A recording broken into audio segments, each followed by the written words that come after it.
All right, welcome to Oath of Endosteel, Episode 3, 3027, Part 9. This is our longest part so far. We're here, and let's do this thing. I want to describe for you Lachlan McDougall wearing a villainous black mask that only covers... You know, it's the half mask that covers the eyes.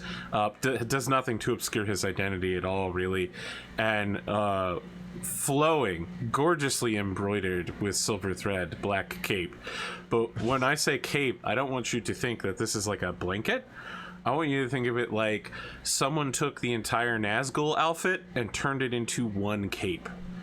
We're talking, he's hefting like a 50-pound backpack made of cape.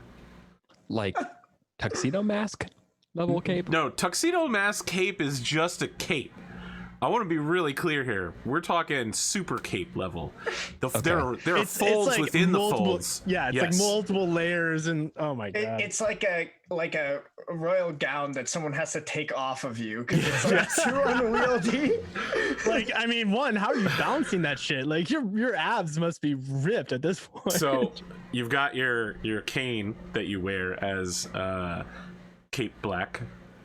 And you are Halloween trick-or-treating with your mistress, your bastard daughter, your countess, and you have been unexpectedly joined by a young man who is clearly dressed as an anime character. He's got the Han Solo episode 4 hair. He's got a leather jacket on, a nice white shirt underneath it. There's a Star League Defense Force patch on his arm. And like general's stars. And like cargo fatigue pants. He has what appears to be a real gun, however. This child is 14 years old and he is trick-or-treating with your group. You don't know who he is or how he got invited in. He just showed up. And he addresses the Countess as my little princess. This is definitely Bassett's It's actually bastard. Not. Oh, really? Yes, okay. This is someone totally new. I will, I guess, ask.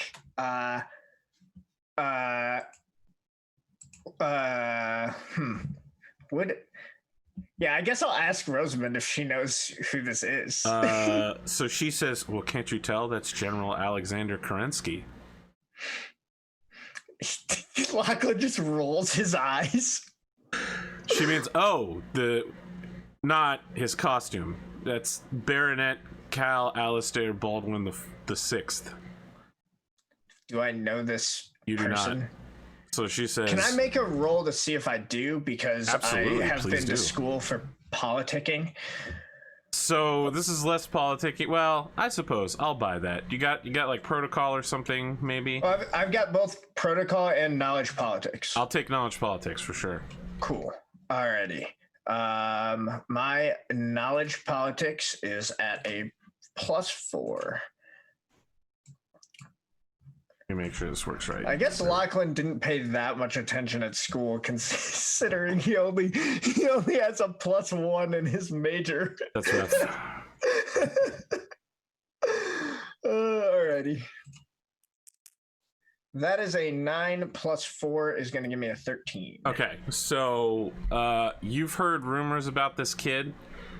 He is the Countess's new fiance. The old one was booted out after about a year. Everyone found him to be too obnoxious. And it was basically then decided that perhaps he wasn't obnoxious enough. And so a new suitor has arrived on the battlefield in order to win the 4-year-old Countess's heart. Sure. Super Smash Brothers challenger appears. So this young man is the son of a baron. It's expected that his father will be promoted soon to a count rank after his actions during the Third Secession War. He's done very well against the Cretans. So his father lives on the other side of the Draconis March. So quite a distance away, closer towards Terra than towards your end. But, you know, a count marrying a count would be a pretty big deal. I mean, that's a whole new power block. Yeah, but this is a big problem because Lachlan's kid needs to marry Harmony Lake. That's a rough job for you. Well, you're an adult, so if you would have, you know, Game of Thrones this kid, first off, that's really dark. But his son isn't born yet, so we'll give it time. This kid may shoot himself in the foot. So, yeah, I mean, Lachlan is just going to, like, I think. I don't know like how into detail you want to be, but I think like he's gonna play the charming young dad as much as he can. He's gonna play the role of the villain and chase the kids around and make sure they get good candy from the houses. Oh, good, excellent. Well, you'll never break my sky fortress. Exactly. Yeah, and they're like attacking. So beware, it is I. It should be noted your daughter, who adorable. has very limited vocabulary, has dressed up as one of your lesser known anonymous villains who only shows up in like 2 or 3 episodes of Power Force Triformers. Sileus Krieg. Excellent. But the Countess is obsessed with Power Red, who is the leader of the Power Force, and upon request, she will vanquish you at every house. Yes, of course.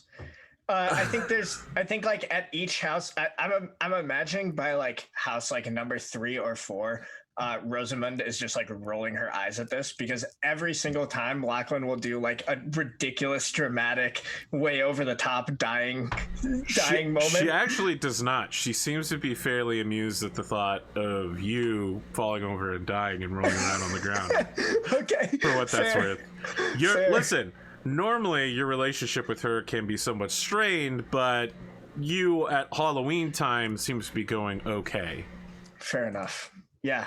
So he's definitely going to get into it. He's going to do a different take at his death each time. He's going to give the director a little something different. Cal, it sounds like you're actually going to talk with these children. Cal will regale you with the tales of the Alexander Kerensky anime, which his character is based off of, which is like a young Alexander Kerensky is sent back in time to when he's younger in order to prevent the Star League from falling apart and the death of Richard Cameron. So he's like reborn in his own body back in time, and he has to fight to become the general and make his way to Richard Cameron's side in order to save him. Yeah, okay, so this guy is telling you, listen, there's a lot of historical accuracy in this, but also there's a lot of bullshit. Like, for instance, it is not known whether or not General Alexander Kerensky had the power of the Dark Dragon sealed in his left eye, but probably that is not true. I think because Lachlan is a big old nerd, that like when this is happening, it's like it would be as though like somebody hearing a kid talk about like the Fate anime and trying to like convince them to like actually get into like classical history. That's terrible. You know that I'm a huge fan of the Fate anime and classical history. Well, I'm not saying that you this can't. hurts so bad. I'm not saying that you can't be both, but they saying released classical history books with the Fate characters explaining it from their point of view. I understand what you're saying, but it hurts deeply inside. The point is, okay, so like maybe this kid is into it, but maybe 25% of the people are going to be into it, and then the other 75% are just going to be like, yeah, I don't care. I mean, like this is just like King Arthur swinging a sword. That's cool. Yes. Eric wrote in our private chat that the manga was better for the young General Kerensky goes back in time. Has Jasper read it? Has Jasper read the manga? Awesome. Awesome. Dude, I went to military school. The people couldn't fucking shut up about it. Yeah. I love the idea that it's been in production for like 10 years, but it just finally got the anime now, and everyone's really excited, and they hope that they get all 12 volumes. What studio's doing it, AP? Donegal Broadcasting Corporation, of course. Oh, excellent. Because they do have everything. great animations. Yes. They make everything because they're the number one. Yeah, I would like you to make a roll to Awesome. tolerate his bullshit and also to keep your Studio entire Ghibli. group happy. What Just a subsidiary of DBC. is there a parenting skill? There is not, but I feel like either leadership or some form of negotiation would work. I have protocol and leadership. Well, hold on. Well, how do you address I will your kids? accept protocol, but only if you're extremely formal and run it like a military unit. Yeah, what's your approach? Like, if you're commanding them, it's like you're kind of like ordering your kid. You're like, listen, kid, like, you know, if you're trying to be nice to them, it's like persuading them, right? I think like with the way I described it, definitely protocol does not make that much sense. Leadership covers motivation Acting. and administration. Which I would say motivation seems about right. I'll buy leadership as a role. Okay, cool. So that's a +3. I'm not great at it. Well, Not I'm gonna set great the at it. difficulty here at a 9 because Okay. you only need to motivate children to go to Halloween. You're Yeah, that's inspiring them to listen to you rather than like out of fear. Correct. You know? That's kind of the way. Well, you know, I have heard that fear will keep them in line. That is exactly a 9. So let me be clear. Put the teen Palpatine. It's tough, and it's you barely keep this team together. Someone is always running off to do something else. Someone's pulling my hair. You know. Cal is talking constantly, even when other people are talking. Hurting cats. It is hurting cats, and it almost doesn't go well, but you manage to keep it together, and no one gets too stressed out. You come I'm back. having flashbacks, AP, to the summer after my freshman year of college when I taught tennis to teeny little children, and it was exactly what you are describing. Yeah. You may not know this, but I actually don't like kids. They scare me. They will do literally anything and get close to killing themselves constantly if you don't watch them at every second. They're exhausting. Definitely yeah, I mean, I think probably like we're getting like to the end of the night, and like we get like an increasingly more haggard like Lachlan. Like he's hanging in there, but it's like, you know, at the beginning he's like, his costume was all put together, he was like, look at like a striking, you know, costume figure. Like now he's like, his mask is crooked, he's got like half of his hair probably up, died like, about 40-50 times now. It's pretty rough. exactly. He's got grass stains all Oh, over and you're him. you're trick-or-treating in the nice rich people, the ultra wealthy part of town, so you probably need to have a golf cart to go to everywhere because it's like mile-long driveways. Oh right, of course. And you gotta go God. like you gotta go a couple acres down the road to get to the next house. Oh God. And there's probably like a security team with a black helicopter following you with a sniper. Yeah, we have to like buzz into the gate every time. I imagine like the only way you can actually trick or treat in this neighborhood is if you have some sort of carriage or some sort of thing. I mean, otherwise it's like literally If you don't, they're just an like, all-day hike. You know, it's like you're gonna go like 15 miles by the end to get to 3 houses. At the end of this, Cal takes one of his fingerless gloved hands and holds it out for you to shake. yeah. I'll shake And he it- says in a shake the kid's crackling hand. voice, you seem like a good man. I'll be looking forward to ruling over you one day. I'll remember what a great man you were then. Yeah, Lachlan just smiles and look, he's not just gonna like start flaming this kid, so he's just gonna be like, I of course appreciate that. It's Baronet, right? Baronet, yep. Yeah, he'll say, I of course appreciate that, Baronet Cal. Very much. You have an excellent rest of your evening and enjoy that candy, young man. Young man, that sounds right. Come, my princess. And he takes Army's hand and leads her away. And she's just like, bang, pow, pachow, pachow. She's just making finger gun noises at you as they walk away.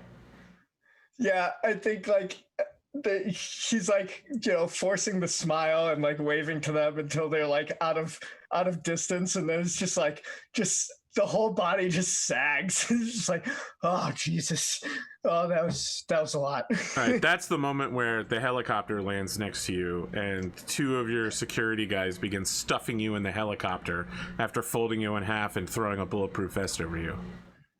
Oh Jesus. What is going on? What is happening? So I want to say that they're We've got the leaving. package. Yeah, they're leaving your mistress and child behind as they're throwing you into the back of this Gulfstream, or not Gulfstream, Bell helicopter.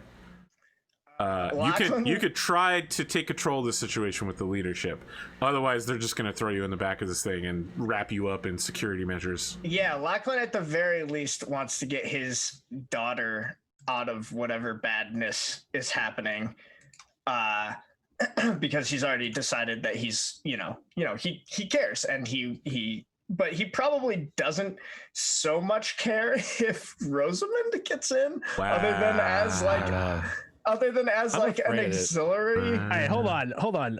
As imagine the effects of losing your mother on a child. So that's what I'm saying is outside of him not wanting his daughter to lose her mother, that's pretty much where the line ends on that. But All right, I'll tell you what. On an 11 leadership roll, they'll tell you what's going on.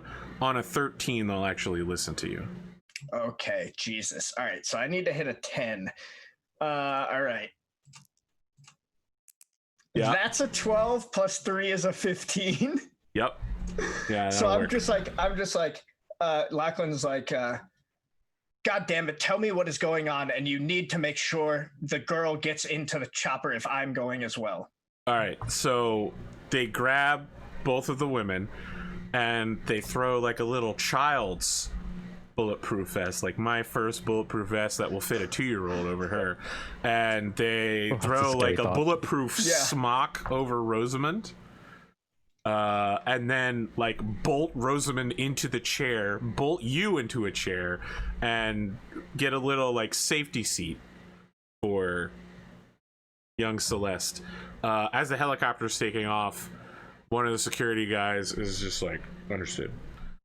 Sir, your wife is giving birth right now. Flying you to the hospital immediately. Oh my God, that's excellent news. I really thought there was another terrorist attack. What's with the bulletproof vests? It's policy, sir. Get a better fucking policy. Sir, there is a Jesus. child in this cabin. Yeah, it's like, oh, yeah, Still a child here, sir. excellent. Yes, I appreciate it. Okay, we're going to the hospital. This is good. This is excellent. Rosamund, when we get to the hospital, I hope you can take care of Celeste. I'll be quite busy for a little bit. I will be in touch. I mean, Rosamund is just like, what makes you think that I'm not going to go see my friend in the hospital? It's family only. Haven't you ever been to a hospital? Oh boy, she glares at you. Yeah. This is not a conversation she's going to have in front of your daughter and 3 security guards over a helicopter headset. That's But fair. it's very clear that she considers herself family, even if you don't.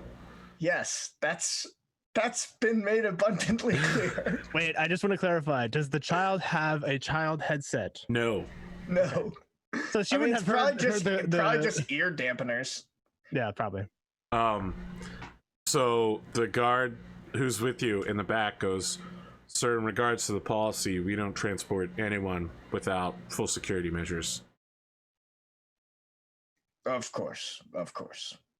I understand that you're deeply emotional right now. Congratulations, by the way. Thank you. I do very much appreciate that. Thank you.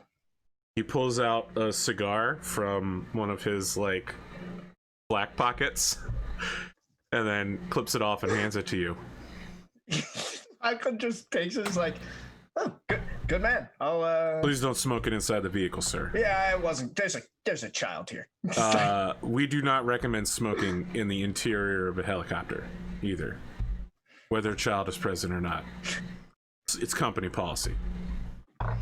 Good to know. Good to know. Just like kind of done with this conversation. Did we have names for these children yet? I do not have names here for me.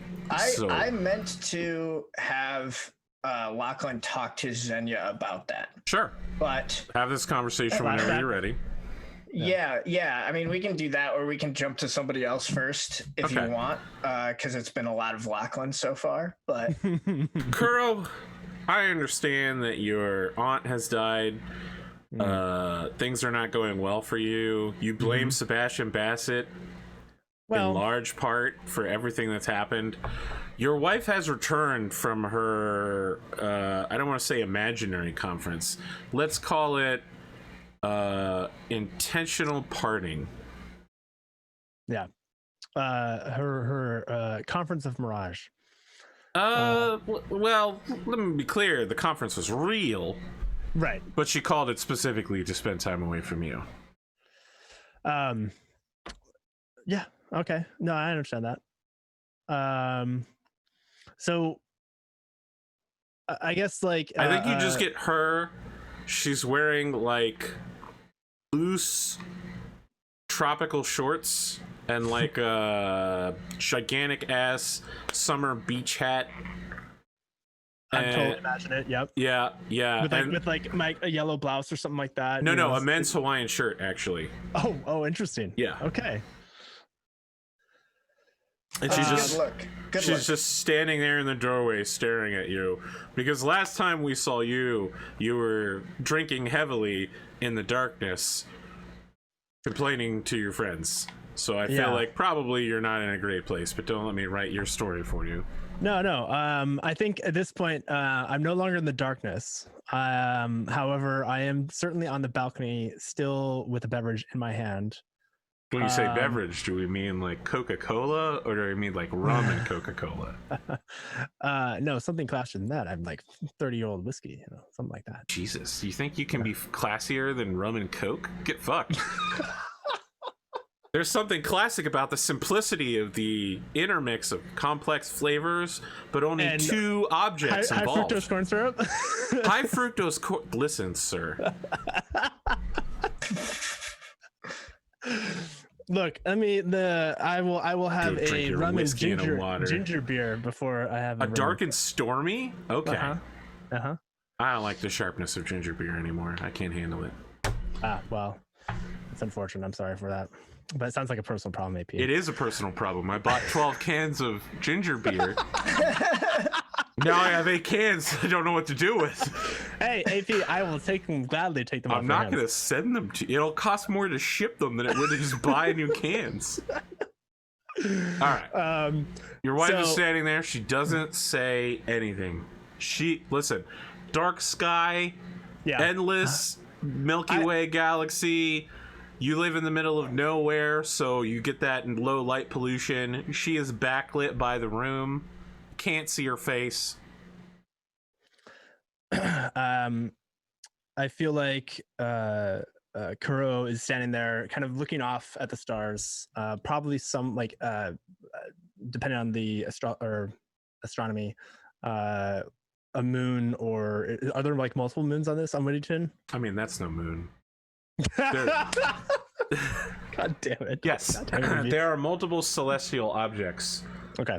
Whittington's closest planet partner is visible in the sky at this time of year. Okay. I imagine like there's some sort of significance there. Like we can get into the lore of that maybe at some point. But there's like a significance with the night sky for Kuro. And so he's looking up at the sky. He takes a drink. There's a clink of the glass as the ice, and it's like more of a non-melting ice. Like it's not actual ice. It's like one of those stone cubes, like cold stone cubes. The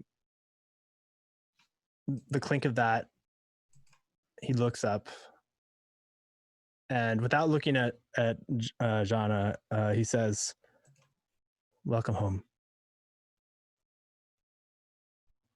She says, "What do you need?"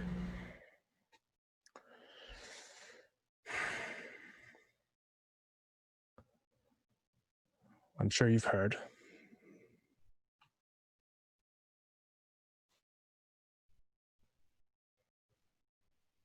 I think Kuro like turns around, hesitates to look at her.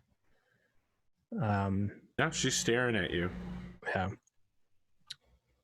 But then eventually meets her gaze, and he looks at her and says,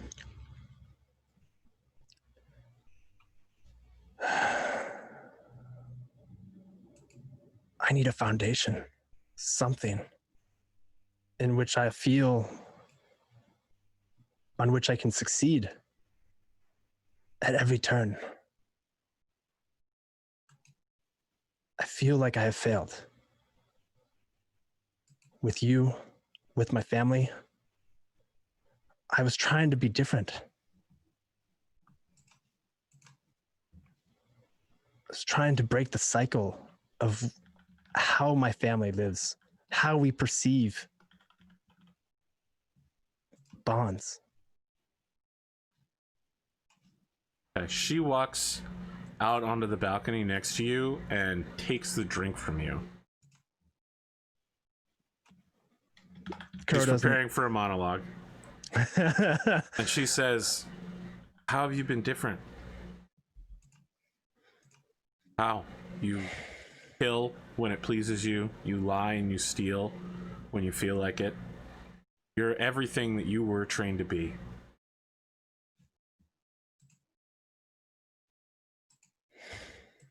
You believe so deeply in your way of your clan,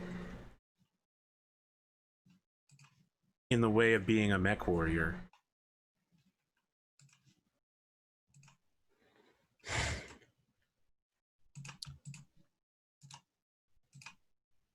This is true. And I think that is where I was that is where I was the same. They're saying it was a reprisal for what you did on Valentina.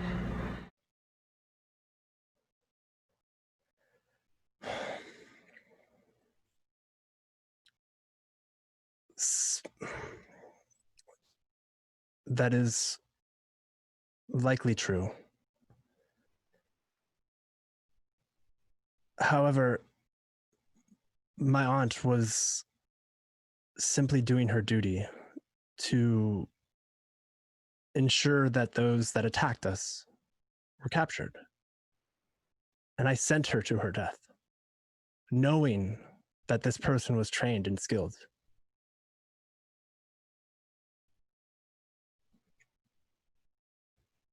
Their target was not me, but Lachlan Medul, who had been identified.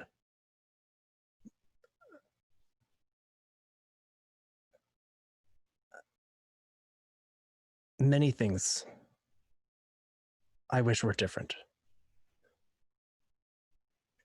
In that battle, I felt a distance, a darkness, because I had left you when I told you I wouldn't. I had betrayed one of the things that I wanted to do differently because I wanted to protect my lancemates.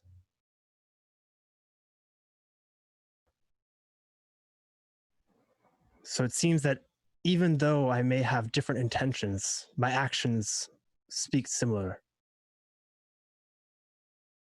to those before me.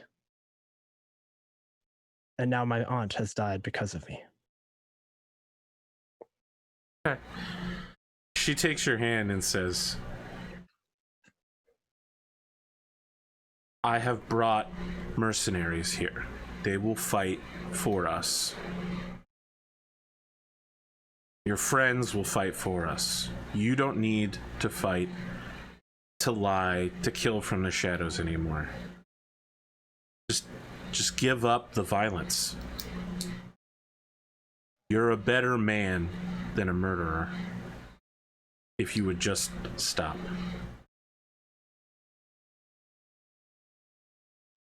And I think there's Kuro looks at first down, kind of at her hands that she's clasped around his, and then slowly meets her gaze.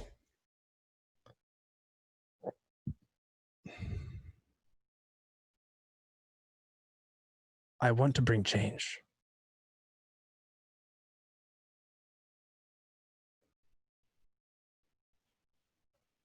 But I also recognize that from what we discovered,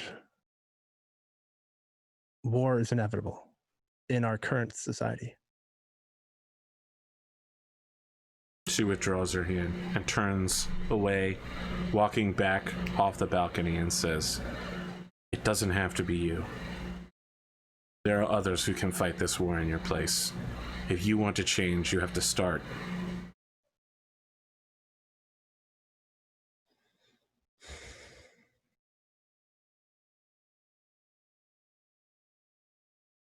And then she leaves. And I think Kuro is just like rotates back to looking out, goes to take a sip, stops, and puts it back down, and just looks up at the moons or the astral bodies. And I think that's where the scene ends. Jasper, you're muted. Yeah, I'm muted. What's up? Your wife's back in town. Her dropship. I know. I picked her up. No, her dropship's currently falling from the sky right now at the spaceport. Okay. I guess I haven't picked her up yet. Okay. Well, you're picking her up right from the spaceport in the way that only super rich people can. Yeah. Yeah. All right. Absolutely, I'm here. I did not bring. Okay. So to start the scene real quick, I had absolutely told my I don't know who exactly with me, whatever, like one of the Akari guys who was with me last time. Yep. At one of the Herzogs. He's with me, and I'm told him, like, hold on to these flowers. I don't know if we should have them or not, because I don't know how upset she's gonna be. Okay. And so it's like, I want to be somber. Or no, even better, it's like red flowers for love, or like white flowers for remembrance. And I have to gauge what it is yet, and give me the right flowers. Listen, your guys will present you with the proper flowers when the time comes. As you're standing there waiting, one of them hands you a cell phone. Right. There's no caller ID, right? Do I know the number? That's correct. Okay. I answer it. Boss, this is Arkady Herzog. Are you doing okay? Yeah, I'm waiting for my wife. Yes, I understand. Listen, there's something I've been doing that I haven't been telling you about, but you're going to find out eventually, so I figure you should probably know. Yeah, what? Oh. Well, something you should tell me in person. It needs to be told now. You know how lately the Mechs, we have been requesting more repair parts than normal? Yes. Okay, so the thing is, they've been breaking a lot more because we've been using them a lot more. Using them for what? Well, I started a new business. You know, all of these shows on the Trivid, they come out here and they triform into animals and like ranch hands and cutter mechs. Well, it turns out that the upper middle class and wealthy children, they want to learn how to drive these mechs. So I make business where we take them out for a weekend. We teach them, fake martial arts, philosophy, respect the machine, act with emphasis in spirit, and then we, get them out there. It's all very safe. We have professional trainers out there. Some retired people from your friend's line of work. Yes, you understand? We indoctrinate them into, like, ha-cha and brr, chainsaw through 3. Okay, but children are actually terrible at piloting mechs, so, you know, we have slight problem where they break things a lot. Of course, the business is covering Has anyone died? Has anyone died? No, no one has died. Oh God. Well then, why is this so important to tell me? I thought this is gonna... we need to breaking any order laws doing more this? mechs. 3 of them broke down today, and we will not be able to repair them. They're gone. Sure. Yeah. Whatever. Okay. Look, tomorrow's landing. Sure. Whatever. Talk to Edwards. Edward Davies will be able to sign off for me. I understand. Give your wife my best, my lord. Yes, and thank you. Ciao. Yeah, he hangs up the phone. I'm just like, whatever. Wait a minute. That's a problem for future me. Yeah, all right, that's fair. What's the wait a minute? What are you worried about? Oh no, I'm just like, So here's the question. I thought they were doing a cattle master rebel army. I thought they might have killed some kids. I thought they might have like been violating their citizenship that I just fucking fought so hard to get to the Senate. So here's a question. Does the money they make from this business pay for the 3 new mechs? Apparently not. They're calling me desperate. Well, it is making you some money. It is a net positive. That's more than most businesses can say. So That's first year. Yeah, right. All right. Well, see, they already owned all of the material necessary. They didn't have to buy it. Right. That's fair. Yeah, no overhead. Because I'm the one buying it. Well, Right. I want to point out they are a former and probably current criminal organization, so following business rules strictly isn't their exact opposite of their forte. They find a way. Or just or make they sure know you business pay your laws so space well they know where to taxes. bend them and which ones don't break. Just make sure you pay your space taxes. Yep. I don't worry. I got the best accountants. Yeah, I've heard that before. Yeah, your wife lands. She shook. Hashtag shook real bad. Of course she is. yeah. I know her at this point if she wants to be comforted or not, and I'd do it. Okay. Yeah. Right. Like if she wants me to like hold her, then obviously I'm there. Yeah. So she's been freshman year at college, first time away from home, on a totally different planet, rooming with people who are way above her social and noble rank, doing one of the hardest study courses possible. Learning Like to triple become majoring. an aerospace pilot requires her to get a degree in electrical and aeronautical engineering. Yeah. So, yeah. And then her Yeah. mother died. So Yeah, she's it's And she's 16, real right? rough. Let me look here. Or 17 now, 18 now. Seven. Older now. I think she's 18. Well, because we've aged a couple years, so yeah. Tamari Hiroka is 18. Yeah. Rough. Right. And yeah, I'm just telling her it's gonna be okay. And you know, I'm here if you don't and I'm gonna be completely honest with her and be like, look, I don't think there's any shame or any pride if you wanted to take a step back and we can come back this a year later or something. She immediately interjects, no. That as like she's here to bury her mother and then get right back into things.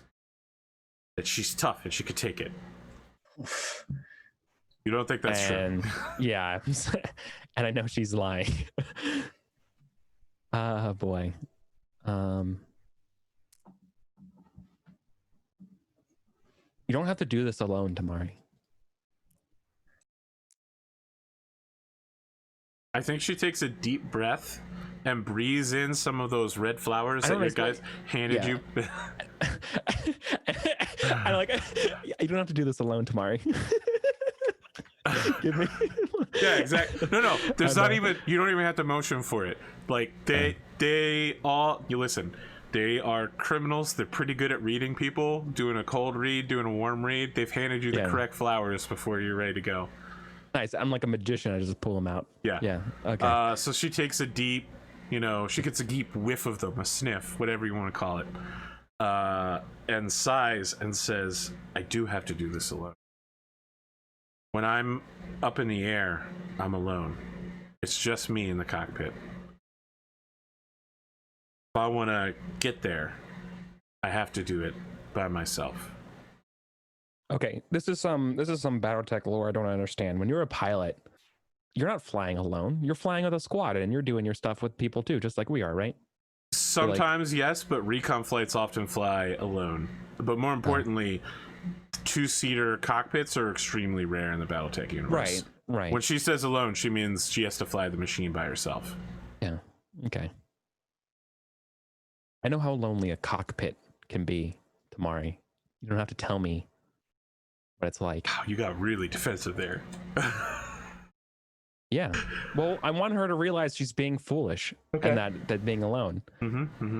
And it's funny because this is extremely fucking hypocritical to me because I like diss everyone away from me when I'm having a bad time. So I'm very aware of what I'm doing right now. So I'm getting mad at her for doing something that I do literally on the fucking regular. Yeah. I love it. It's excellent. I'd like you to make an acting role then. Yeah. I was about to say, dude, okay. I mean, it makes sense. You're hiding something that is deep within you. But I don't know. Is it acting if it's subconscious, right? Like it's con artistry, performance. Is it my reflexes deception. Because I'm being defensive? But I was just thinking. I was thinking what Eric sounded like he was describing is just kind of like the natural hypocrisy of being a human. Yes. I don't know if I call that acting. All human. Unless all of us are just actors. What does the Battletech universe have to say about this? I mean, it is. You put on a mask sometimes. We all wear masks. Yeah. A human being is nothing but a miserable pile of masks. Listen, there's a whole character. I have no acting skill, but my charisma's 3. I got a 12. Okay, that's exactly what you need. There's 2 whole assassin characters in Battletech universe that have like 50 identities, and every time they switch planets, they switch identities.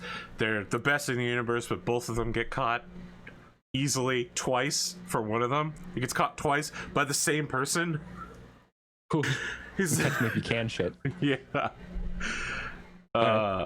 So we're not even talking about Mechwarrior Dark Ages, where they have a whole novel committed to. It's a crime mystery novel that has nothing to do with Battlemechs. It's awful. It's generally considered to be the worst Battletech novel ever made, and that includes Far Country, which has aliens.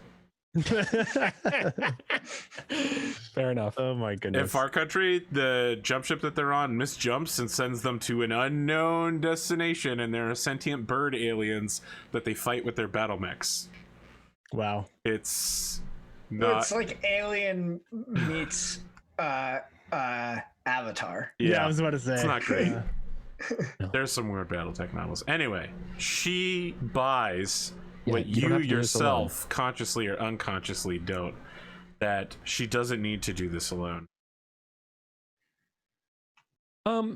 Yeah, well, I mean, I don't want to just like scold her. I want to relate to her, and I want to say like, all right, this is a longer conversation. We don't have enough time to do this whole conversation, but you know, her personal philosophy and that of her family is to be your best self, and she didn't feel that accepting a crutch from someone else would allow her to grow, to have personal growth. And my dear, you, and I hold her hand, and I'm like, you never have to be alone again.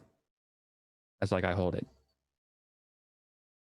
Right, like the power rift of whatever ballad is playing right now is just right. The idea here is that I know what it was like, okay, and flashing back to me trashing the gym, seeing the smoldering cockpit, thinking about my brother, right? It's like, look, I also feel alone sometimes, and I know that I'm not because you're with me. And you're right here, pointing to my heart. No, and I want to be there. I like pointing to hers. she says something like "Aw," and everybody in the car just like turns away, pretending that they aren't. You know how it is when you're a mookish gangster bodyguard. You try not to get involved in the boss's personal stuff. They're the Secret Service, but they're the Secret Service that mug people on a regular we're basis. in teen anime, and they're in like The Wire. Okay. I have been thinking about The Wire a lot lately. Oh my goodness. I imagine like there's like an echo of like one of them like the boss is at it again. Yeah. No, damn. No, he's like, damn, I'm writing that down. Yeah, exactly. Yeah, that's a they're good too line. professional to interrupt this scene. Lachlan McDougall. Absolutely. Yeah. So a number of people have tried to force their way into your children's birth. Your lead mechanic, Leonora Hedberg, who considers herself your older sister, Phrasing. and wants to be the godmother of your children. Okay, that's a conversation we could have. Your mistress. Yeah, I mean, as far as Lachlan is concerned, no one else needs to be in for this. Okay. It's like that's not how this works. You guys So can all come are you say hi to the blocking all twins. of them? One- Yeah, I mean, like I think probably he just like enters the hospital, talks to like the first nurse or administrator who can like give him directions, and is just like, yeah, make sure none of them bother us, and then just leaves it to the hospital to take care of it for him. Well, tell me about these two healthy babies. What are the name of these twins? Yeah, sure. So I guess he would have had a conversation with Xenia, which basically amounts to like, look, I know you had a much deeper connection to your family than I did. Like, is there a name that you would like to like name one or both of these children? She would like them named after Greek mythological deities. Interesting. In a way of bringing up like strength. Got it. So she's not strongly attached to this. It's not like she wants you to name somebody after like her uncle or her father or mother or anything. She doesn't want to relive that pain. But if you're taking suggestions, she does feel strongly about her heritage. Excellent. So Lachlan will suggest that they do 1 and 1. And name one of the kids Angus, because that is a Celtic deity and also the name of his grandfather. Angus McDougall. Okay. Yep. And then the second one, what would be a good Kratos. female? It's his daughter, so let's not go with Kratos. First off, Kratos is a fictional mythological deity. Well, fair. Athena would be a good one. It's a personification of strength is Kratos. Mordred. But yeah. Listen, you can't. Because one for the Greek goddess. I already have a character named Mordred. It's Kenneth Cross. You can't just take his call sign. It's good. It's so good. That's a good one. Athena is fine. I like that one. We'll go with Athena and Angus McDougall. Well, Athena's last name isn't McDougall. Oh right, yeah. She'll be Menshikov. Menshikov. Cool. All right. Athena Menchikov's a great Battletech name. That is a good name. A great name. And if I recall correctly, I may be mistaken, but I think that means that they are both named after respective god and goddesses of victory in their inherent pantheons. You really amazing. Yeah. Good work. Yeah. Cool. So yeah, we got kids. I think once everything's settled and everything is the birth goes smoothly, he's gonna start allowing visitors to come in and see the children. Especially Celeste, for sure, because they're her siblings, right? And then, yeah, I mean, listen, as long as Celeste Xenia wants to poke them on the cheek. I think they like maybe allow like one time, and then it's like, okay, that's enough of that. I think, yeah, like unless Xenia's against it, he'll definitely make Leonara the godmother. All right. Listen, Leonara basically wants to run off with these kids away from the two of you. She's so happy that you have finally gotten married and had children. She's basically having the opposite of a nervous breakdown, whatever that is. She is a euphoric experience. Yeah, she's basically thanking the Lord God and also your mother that she finally managed to get you sorted out. Yeah. Okay. Excellent. I love it. I want to be clear that she unless you told her, she's not aware that Celeste is also your child. No, she'll probably not find that out until the adoption paperwork gets filed. Maybe like right before. Wow. She's just happy to have shepherded you to this part of your life. Excellent.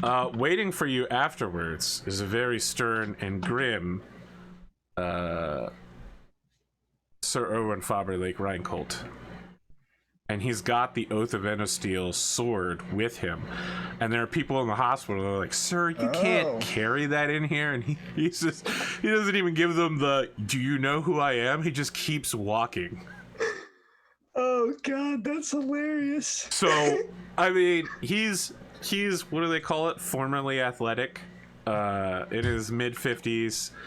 I often base him off of Reinhardt from old Reinhardt. Like in the Reinhardt cinematic, Reinhardt's older partner, old white-haired guy, that's what he is.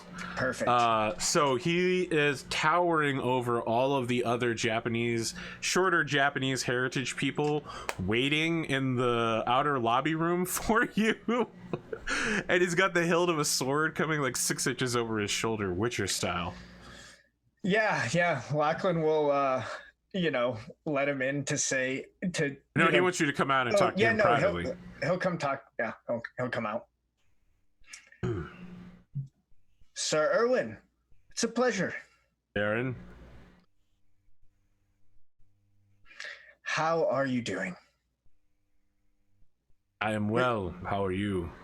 I am excellent. I couldn't be better. Halloween was a delight, and now, shortly after, my children are born. November 1st is a good day. Absolutely. I did not want to interrupt the ceremony of the birth of your children, especially your true-born heirs, but I need to know what your plan is going into the Kerensky ball. That is an excellent question. Xenia and I have decided that we are going to keep our Senate seats separate.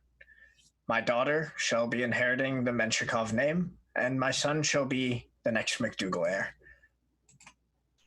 Will you and your faction be introducing any unusual bills in the Senate coming up?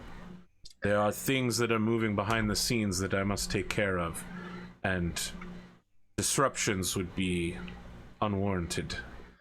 I have yet to have a chance to speak with Kuro or Jasper on the matter, but I do have a plan that I would like to put forward that I was planning to talk to everyone about during the Kerensky Ball.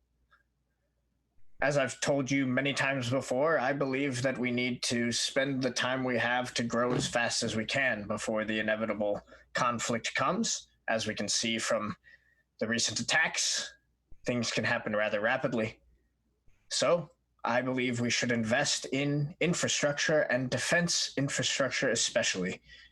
Put our people to work, pump money into building roads, bridges, and defenses, and make it so that if and when they do come to Whittington, they pay a sufficient price. Defense infrastructure costs money. A lot of money. Does. And Yes. if you don't need it, it is a drain on public resources. It does not educate your people, and it does not feed their bellies. The jobs feed their bellies. For a time. It only needs to last for a time. It is not me you need to sell, but the people. Of course. A jobs program can be popular or it can be unpopular, and that will make it live or die. But I think that right now is the perfect time. I think that right now we have the political capital to make it happen. So he starts unbuckling the sword over his shoulder and says, You have done as I have asked this year. If you require political capital, then perhaps this will allow you the last bit you need to get over the hill. It is yours now. Yeah, he's gonna. I guess what would be? He would probably like salute, right? Because it's Federated Sons over like a bow, right? So yeah, he'll like give like a formal salute, and you know then take the sword from him. It is lighter than you would expect. Yeah, I was expecting Lachlan. You know, he's not very strong, so he's probably like expecting to be like. I mean, just to be clear, it is a massive greatsword, but it weighs about half as much as you would think it would. It's not easy to wield. Like, using this in physical combat would be nearly impossible. And it's not sharp so much as it is blunt. Right. It reminds me of the what was that? Kenshin. The Kenshin sword wielder. What's his name? Oh, Sagara. Sosuke Sagara. Sosuke Sagara. I mean, his sword. Not maybe that big, but like that's kind of a classic, like blunt weapon that takes out horse. The Sanpakuto, the horse killing sword. Yeah. It's more like the Western version of that. Right. Yeah, he hands this over and he says, "I will get out of your hair. You have much to do." Much appreciated, Sir Erwin. Yeah, he's like, I think like Lachlan like kind of takes a moment to like kind of look at the sword reverently, and then well, I guess there's not really any. You can't really like put it away. You could wear it. I guess that's kind of the only option left to him. So yeah, he'll do that. Yeah, I mean, your father wore this sword. So I guess my question would be, so like symbolically, is there for Lachlan having it instead of anyone else in the oath? Is that just like symbolic of the taking over the Senate stuff? Yeah, it's basically like Erwin basically saying that you're his heir in this regard. Awesome. Yeah. I think that might just be where we end the scene because I don't have much more there. But yeah, Lachlan is very pleased with how things are going right now. I'm going to open this up to you guys now. It sounds like there's some things you need to do. It is currently 2:00 in the morning of November 1st, and you only have a couple days before the Kerensky ball on November 5th. Okay. Go ahead. I was going to say, and we don't need to do this. I should say order, several days because there are 4 days. The couple things that I know Lachlan needs to do is like, obviously our block should probably talk at some point before the ball if possible. And then this can be either before or at the Kerensky ball. He wants to have a conversation with Jacobson. Okay. Yeah, I think Kuro would want to sit down specifically with Jasper, but I think also because Kuro knows of the ties of Lachlan to Bassett, he would want to have him in this conversation as well. So likely what'll happen is Kurt, you all, what's that? Business lunch. Yeah. I think. What was that place called? The not the Broken Sword. Place to lay your sword. The Ryokan at the spaceport. Yes. Okay. A place to lay your sword. So we meet there. We have a private room. It's he brought our security details, but they're waiting around. Is it Remy? Oh, you have to leave them outside.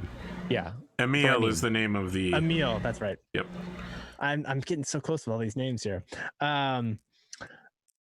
And I think Kuro, this is probably the first time you've seen Kuro not with a hard beverage in his hand. He's drinking tea. And like the time since his aunt has passed. And so, you know, I guess we'll set the scene where you both walk into the door, however you want to describe that, if you want to. And you see Kuro there sitting there with a tea and kind of a spread of lunch. Go ahead. I mean, no, I'm just ready to come in. Yeah, I think I'm doing okay. Me and Tamari are doing well. Right. Assuming this doesn't interfere with the plans for the funeral and stuff like that, right? AB? And Correct. Eddie. Okay. Yeah. Let's say that Right. the funeral has already happened at this point. Well, that means Tamari's probably leaving, which then that'd probably be a problem for me. Like I would be with Tamari, then come to this meeting for sure. Yeah. That's fine. Well, we can figure out the timeline. Right. Yeah, okay. Yeah. Assuming there's no problems, I'm here for sure. Right. Yeah. Yeah, Lachlan will come in like wearing his normal garish attire, but maybe like everything's like a little bit crooked. He's got like, you know, some circles under his eyes. Yeah, newborn father. Yeah, exactly. I mean, obviously they're nobles, so they probably do a little bit less active parenting than you would expect from people. I mean, it depends on how you parent, my friend. Let me be clear here. Xenia has become a helicopter of death around these children. Okay, got it. She's devoted her entire existence to them. Awesome. She's exhausting herself and annoying the hell out of everyone around her, but yeah. So then in that case, Lachlan is just trying to be helpful when he can and otherwise just stay out of the way. Wow. Just avoid getting himself in trouble. Kuro gestures to you both. Please have a seat. Sits down. There are many things to discuss. As you know, my aunt's funeral is in a few days. But beyond that, life does not like to stop, even though we wish it to. I wish to discuss with you all about some of the things that came to fruition in an investigation that I had while working with Lord Bassett. Good. Well, if we're going to be talking business, I have some things to talk about as well. Why don't you go first? Well, first, and Kuro looks directly at Jasper. I believe you need to discuss with your associate Arkady their connections with Lord Bassett. There is a very good chance that they are working together in some capacity. That I wouldn't know if that was true. I doubt it, but you're my friend and I'll look into it. I have solid evidence that there is truth to what I say. Makes me uncomfortable. Like I look, you know, I'm audibly uncomfortable, but yeah. You just say, okay, I'm uncomfortable, and you like look around nervously, really anxiously. I understand the discomfort this news may bring you, but I felt it is important that we all come to bear with the facts of what has been going on. I suspect that you all are curious as to why I burst in suspicion of Lord Bassett. Not particularly. I am just more interested in why we care. He's always been suspicious. Wow. I feel like Kuro cracks a smile at that. It's like, this is not true, or this is true. Did we not go to the outer periphery and kill a bunch of pirates for him? Bandits. No, that was Jacobson. That's Jacobson. Oh, right. Sorry. Wrong rich asshole. No, Jacobson I feel like is significantly less shady than Bassett in all respects. Well, unfortunately I was not able to get enough solid evidence to bring this to court and or any sort of solid consequences. However, Bassett is certainly using back channels to consolidate power in criminal organizations. Yeah, I think at this point, like Lachlan is just giving you like a really weird look, and he's just like, why would you want to bring criminal charges to Bassett? We knew. Did we not know? He's a known entity. That's why it was okay to work with him. We knew that he was going to try to take advantage. Yes. Yeah, and you know my stance on this. No nobles ever brought. I can't let you bring any charges to him. At the very least, you could try to go after him in noble court, but I don't understand why. We're building a power base right now, Kuro. We can deal with him later. He's always going to be in this position. My concern is that he is hiding the truth of the investigation. The bombing and what has happened. He has made, and actually AP, since I have been essentially approving investigations and also overseeing reports and things like that, would I know kind of what he is, what's kind of the progress that he's made towards actually resolving the bombing itself? I mean, if any. So you did have an office with him several months ago, but then you left on a murder mission, and when you came back, you said you were quitting your job. So everything that you know is going to be several months old. I can tell you what his working theory was back then, if you want. All right. His working theory, based on a lot of stuff that he was gathering up, was a mysterious consortium. He thinks that there's like a criminal conspiracy being headed by some sort of fabulously wealthy, maybe someone on planet or maybe someone off planet, maybe Jacobson, maybe Shinji Moritomo Lake, like got together enough capital to invest in some sort of super assassin to kill him, or to kill everyone, basically. That it was a murder, that it was premeditated, that it was planned. They have... You weren't able to see it, but he claims that he has a grainy picture of the person who did it. And that person, of course, worked for House Hiroka. I see. But I've been cleared of But everything. you've been cleared, and all of your people have been... Well, you've been cleared, and the people who work for your house have been cleared. The Arkadiaki Herzog and his group are not what you would call traditional employees. They may still be under investigation.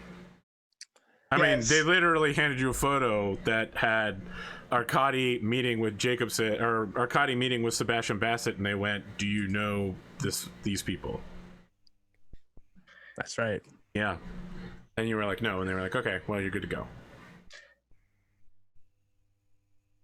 So, I mean, as you're like telling us all of this stuff, Kuro, I think like Lachlan is continuing to just like give you that look, and he's just like, "Look, Kuro, I don't disagree that this all looks very shady and that Bassett is probably involved in criminal enterprise. I thought that there was something about him, but it doesn't really matter. Maybe in a couple of years we can try to make a thing about this, but you have to think this through. We're still trying to get control over the Senate, and beyond that, Bassett is extraordinarily popular. You actually think that we're going to win if we take him to noble court right now?" I understand, which is why I haven't brought it up more aggressively. Ultimately, that is not the reason. I tell you this information to help you understand, give you context as to why I wish to ensure that we have improved layers of security and oversight of our overall. I guess like because I'm not entirely like Eddie as a player isn't entirely savvy to like how you would describe this, but ultimately the goal of Kuro is to create some sort of like investigative body that is permanent. You want an oversight committee. Yeah, right. It should be noted that this body is already an oversight committee for. That's why there's special investigations. You're like, you're talking about all right, Bassett. yeah, You're talking Bassett's about group is oversight committee already for the oversight office of committee. yes. But what he wants is Yeah. like a broad ethics committee that would be Right. like in charge of making sure that any other like in the same way that, Okay, like, that would be a good way like to hide Congre- it instead of outrightly being like, I think Bassett's dirty and we should investigate Right. him. But no, yeah, but I think like as you explain this, like Lachlan's just gonna be like, I just don't think this is a good idea right now. Bassett's not an idiot. He's going to know what your goal is here, and it's not the time to go after him. In 3 or 5 years, we're going to have much better control of the Senate, and then we can start weeding out allies that we think are not trustworthy. Lachlan, I'm not simply going after Bassett here. I'm also trying to close holes that allowed for the attack on yourself and the death of my aunt. Look, some kind of anti-terrorism committee I could get on board with. I understand that. It won't be seen as a direct attack on Bassett. This will be. Whether you intend it to or not, he will see it as that, and we will have to start going after him. We will have to go to war with him, politically speaking. I don't think we're ready for that. We have too many unknown factors in the Senate as is. I think Kuro, like, I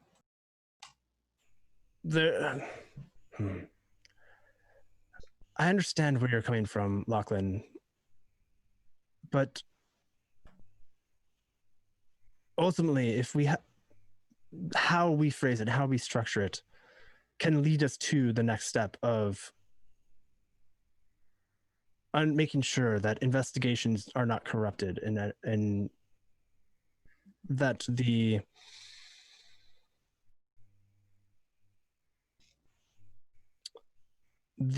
laws that are made and the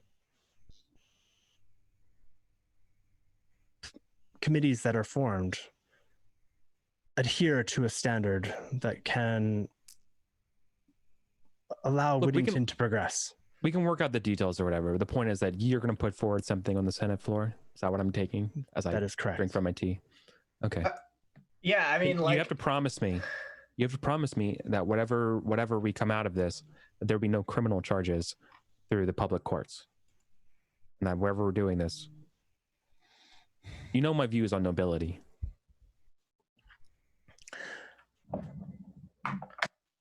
I understand where you're coming from. Ultimately, my goal is to ensure that there are consequences to unethical actions. Whether that is charges or simply reduction of responsibility. Look, I have no problem with your goal. I think it's quite noble, but I think it's massively ill-advised, and I would urge you not to do it. Look, we came together with the goal of working, the three of us, as a bloc in order to maintain control over the Senate, to take greater control over the Senate, and we're close to reaching that goal. If we start grasping at different opportunities before we've consolidated our power, we're going to lose the whole opportunity. I don't think we have the power right now to try to make broad-scale reforms to the nature of the Senate, Kuro. I just don't. Well, Lachlan, it must be nice to be able to compartmentalize your parents' deaths like that. Oh, must feel man. really good. Oh, Jesus. I'm getting mad, being like, no, this is a chance. If what Kuro's saying is a chance to bring these people, like, to get peace for our ancestors, for our parents, and our family, we have to. I have to. Oh, man. Lachlan is just going to be like, I'm a little on edge. Like, Tamari's leaving soon. As I get up and kind of look out a window, because I realize I overstepped here. Yeah, Lachlan's just going to shake his head and is just going to say, like, that's utterly ridiculous. The fact of the matter is, Kuro tried to get himself appointed to be in charge of this committee and was not able to do that. I was absolutely on board to make that happen, and because of the fact that we failed to make that happen, I'm not willing to flip over the entire table on our plans in order to potentially help make it so that he can chase on leads. Now, look, I'm not saying that the concept isn't a bold and interesting idea. I'm not saying that the concept isn't a good idea. I just don't believe that A, it's going to get done, B, it's not going to burn all of our political capital in the meantime, and C, that it's going to actually get you any closer to finding who fucking blew up all of those people. What do you propose instead, then, Lachlan? I've given you my proposal. I've proposed that we spend the next 3 to 5 years continuing our plan to consolidate power within the Senate. Then we can start making broad-scale changes of the kind that you are looking for. What I am suggesting is a stepping stone.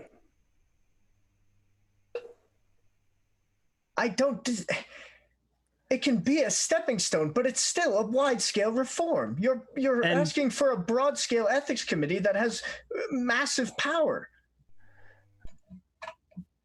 Then what is your alternative to something that ultimately my goal is not simply to ensure that we proceed ethically, but also to ensure that the investigation isn't used to consolidate power for an individual. But you're literally trying to use an investigation to consolidate power around yourself, an individual. Oh, damn. Listen, this is a very tense scene, but I want to break it up real quick by saying this is literally like episode 1 Phantom Menace. Kuro is chasing the menace that he believes exists, and everybody else is like, well, the Senate will solve our problems if we just play the game right. Politics is going to be the solution to this, guys. Well, but the difference is in 3 to 5 years, our family will be long love gone. it. No, but the difference is that Lachlan's trying to play Palpatine. He's trying to wait until he has control of the Senate to pull to deploy the clone. Lachlan wants the Senate to decide his fate. He loves democracy. Yeah, I love democracy. I love the Senate. Oh yeah, okay. Who was it? Who was it that like the Senate will save us, right? It was Princess oh my god. Amidala. I can't Amidala, thank you. Good. I'm politically like illiterate. I'm like, okay. Yeah. Whatever you want, guys. I mean, it seems to me Jasper kills people for a living. Everybody else is a politician. That's what I mean. Like I'm a soldier. That's what I do. I'm not a leader. I'm fully down to like make some kind of roll or something to see like who backs down. But I think before that, like if you're like I think like when you say that, go ahead, sorry. Oh no, I think ultimately Kuro disagrees that we cannot wait 3 to 5 years to consolidate power. No, what he's saying, he's suggesting to consolidate power over the next 3 to 5 years. He's saying that consolidation of power takes time, and that's why he doesn't want to just reach for big reforms before he feels he has that power. Basically, he wants to make sure that we have like him as the Senate president, you guys in powerful positions, and the bloc calling the shots, and then we can start doing that kind of reformation. Sure. I think ultimately, though, what can we do now is what Kuro has been asking Lachlan. I don't think that's you basically repeated yourself multiple times, saying that like you're wrong. You should just do it like the long game. But Kuro needs something now. Yeah. So I mean, I think so like to tie back into what negotiation checks, maybe. Yeah, but to tie into like what, because I was going to respond to that, which is like Lachlan will say like, look, I don't disagree that we can do more to investigate the bombing. As I suggested, I would be very on board for some sort of anti-terrorism, pro-defense council. I think that not only would it cost us less politically to try to get you appointed as a leader of something like that, but I also think that you could use that to do some of what you are talking about. I just worry about trying to propose an ethics committee saying that we're going to head it up and make it. Ultimately, I was not going to suggest that I was the only one to head it up. I was going to suggest myself, Lafayette, and von Hohenheim. I don't. Okay. Your wife? Okay. Do you not see how horrible You it refer looks? to her by her last name now? Jesus. Well, Kuro, I was being formal in the statement. Yeah. Kuro, do you see how it would look to suggest an ethics committee headed by you, your wife, and a third party? Ultimately, I was considering you could outvote. Yeah. I was. Yeah, I felt fair. Ultimately, my concern is that making sure that the different factions of the Senate are on this committee, so that all voices are heard.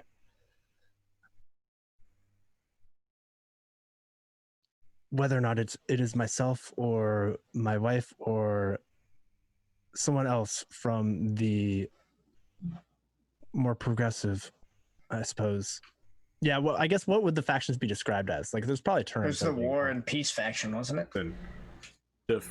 The factions have been changing over the year. Yeah, that's fair. I mean, look, the anti-Corrida faction believe that you are part of their membership now, Kuro. So, I mean, I didn't agree. Yeah, but they think it was that more they got like you they on the hook. proposed it. Yeah, Yes. they thought that I was like on the fence there, which I am. I think Kuro ultimately is on the fence between like just completely letting go of being part of the war, or going time to down. dive back in, soldier. But yeah, like Kuro is literally teetering that fence.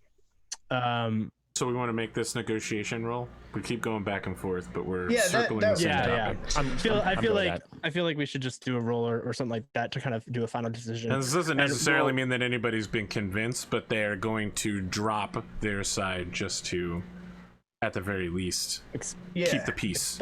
I don't think I have negotiation. Then this is going to be a bad roll for you. I, in fact, do not. So I'm just rolling with my +3 charisma. Sorry, I mean that's still pretty good, man. I hit the. Not when I roll a 3. Yeah, that's really a 6 total.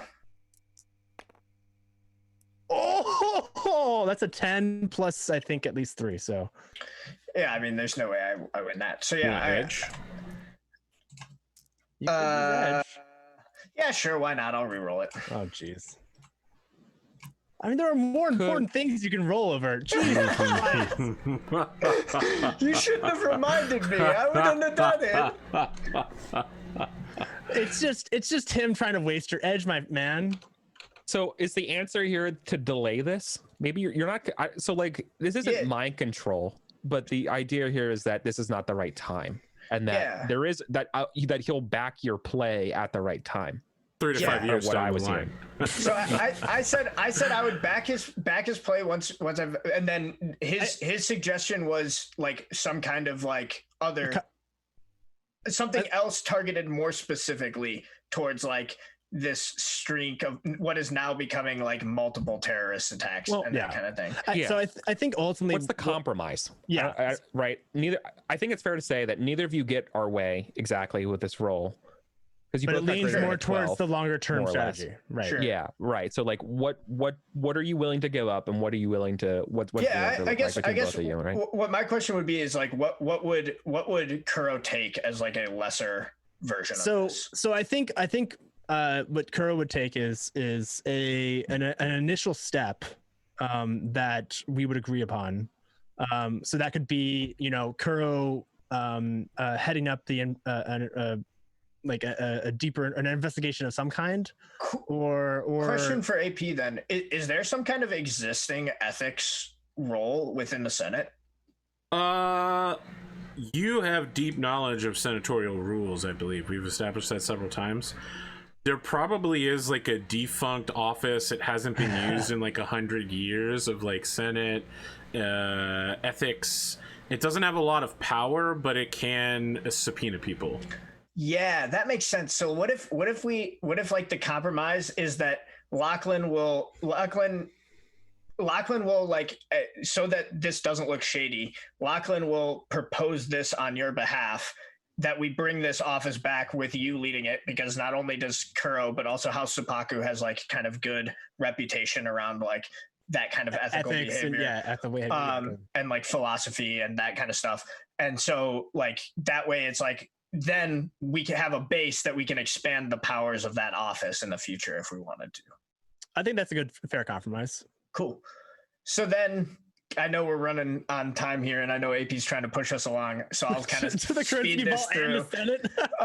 So like the thing that Lachlan just wanted to let you guys know about is that his like proposal for like this jobs initiative, and basically if like it's like he was talking about with Sir Irwin, is he wants to propose like a initiative to start building infrastructure like roads, bridges, and defense infrastructure, to try to just like, you know, like part of his stuff is boosting prosperity on Winnington in the short term to prepare for this war.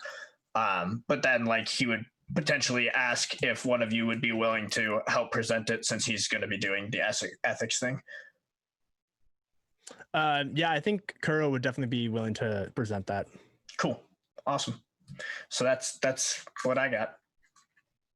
And it's, I think it's like, and that'd be kind of interesting, like where Kuro's like there's like, he basically proposes setting up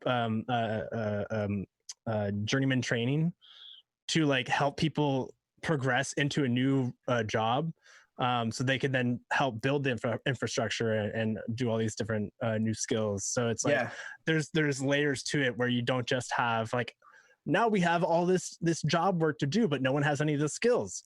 Instead, there's like a medium where Kuro will help build the educational layer of that. Okay. I just want to point out that a huge portion of your education trainers have been sent into the deep periphery. I know. So you're a little light on skilled work yourself. I think ultimately, yeah, it's not that. There's always a new cycle. Like I sent those people out, but then I always have at least one or two trainers that can then train new trainers, right? Yes, but what you're talking about is a planet-wide reforms. It's going to take more than two people. Down the You're road. muted. What? Oh, there we go. I thought Eric was talking, but then he actually did start talking. 30 years down the road, you're gonna be like, Whittington's under attack by like Koreans or some shit, and then everyone all out of nowhere, there's gonna just be a bunch of fucking drop ships coming in. We're all made of tin cans, going like, defend senpai. A bunch of scorpions show up. We've come to honor our arrangement. Amazing. Kuro thinking the long game here. There was some Ghost of Tsushima shit. There was fucking. I was thinking Lachlan of Haladir. Thinking he didn't have the long game. Yeah, totally. I've come to honor our treaty. Yeah. Our age-old alliance. Sorry. All right. Anyway, like that Supreme Court decision that gave like half of Oklahoma back to the Native Americans. Yeah, that's powerful. The consenting decision was basically they're just like, yeah, I mean, the law says that it belongs to these people, whether we've been treating it like that or not. It's still the law. So when someone shows up with a thing that says, I guess we owe you allegiance, our parents signed a deal with you 200 years ago. Whoa. Yeah, wow. Oh man. All right, so is there anything you want to do before the Kerensky ball? Did Jasper have anything that you wanted to propose? No, I got nothing to propose. Okay. Tell me about the Kerensky ball then, good Lachlan McDougal. You're a new dad. Your wife is a new mom. You got two rambunctious infants. You're hosting, right? Yes. It's the McDougal estate this time around. I think like the conceit then is like in the same way that the last one was like the conceit was like the triple wedding. Yeah. This one is like kind of like, you know, welcoming the newborn Oh my god, you're making it all about your kids? Yes. Oh. Lachlan is 100% that person. You guys are awful. Speaking of exoduses, I'm out. See ya. Wow. Yeah. You make every single one of these balls about yourselves. Yeah. You do the ball. That seems like kind of the point. No, so this is out, 80s night, Hawaiian night. Nope. One of the things that we haven't talked so much about is Lachlan's family controls all of like the mining out in the asteroid field. And I'm basically imagining like the conceit for this is like sort of a McDougal house, like, grand hall or what have you. And the idea would be like within some kind of formation that they found within the asteroid field or something like that, where they kind of like mined out all of like the useful stuff, but it still now like looks really pretty. And so basically it would be like essentially the hall is kind of framed below this, like what they call like the 0G garden. And so maybe it's like all of like different asteroids are like kind of carved as though they were like, as though you were like carving topiary in an actual garden. And they like move in very specific patterns because it's all obviously moving according to like predictable orbital mechanics. So, whoever designed it kind of played around with that so that you get like specific things at different times.